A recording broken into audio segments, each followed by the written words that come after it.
This story is a gas. Here's photographer Pete Santo.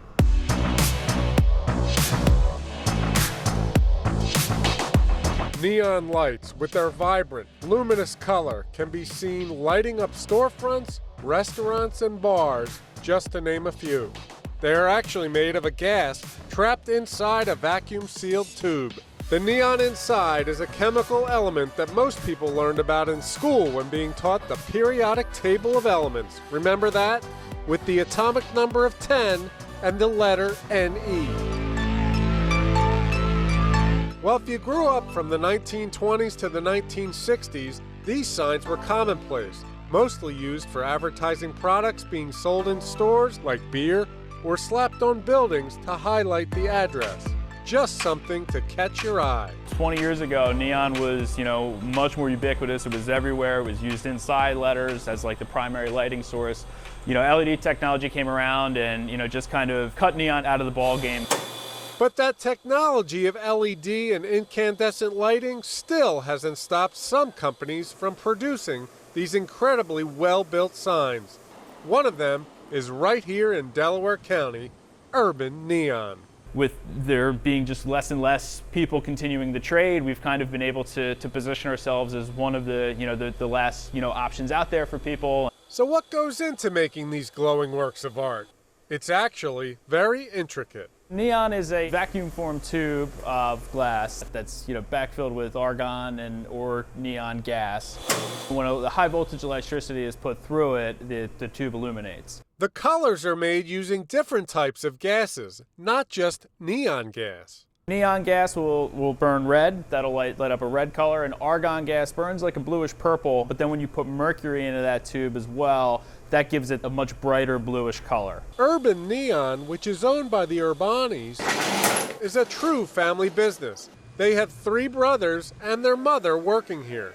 Their father, Dominic, who passed away 2 years ago, started the company out of his garage in the early 90s. He started out doing wholesale neon, working for, making neon and selling directly to larger sign companies. I started working here in 2015, and every day after work, we'd come back here and he'd show me stuff, and he was really happy to have somebody that wanted to learn this awesome trade. Having Dom take me on as an apprentice was a dream come true.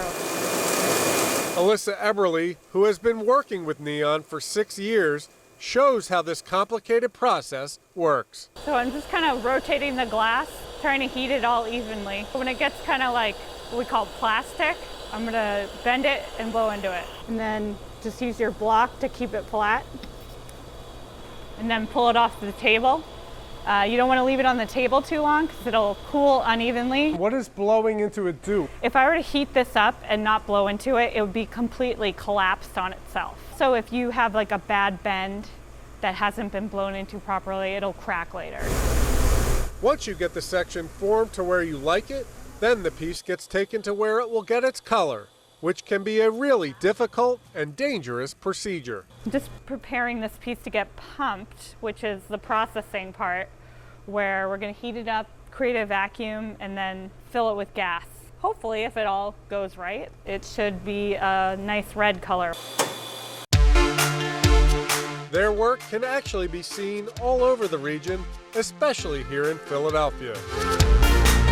Everything's by hand. There's really no neons, the one thing, there's really no automated process. Everything comes down to just fire and hands. People are kind of appreciating it more as an art form. There's a lot involved with it, just not even in the production, but also in the design before we even start bending the glass. There's a reason why that distinctive look of a neon sign catches your eye. It draws you in, but the process takes an artist to craft the beautiful designs you see.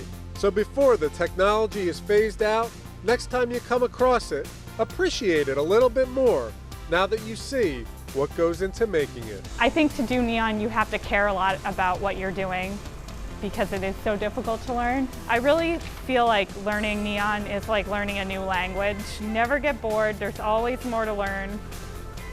A new way to do something. I think anytime it goes really well, that's my new favorite one. The longevity of neon is in that there's stuff up from the 30s still, I mean, this stuff lasts forever. Just beautiful, beautiful artistry. By the way, if you have a story for the Jerrick Report, hit me up on Twitter. My handle is Mike Fox 29.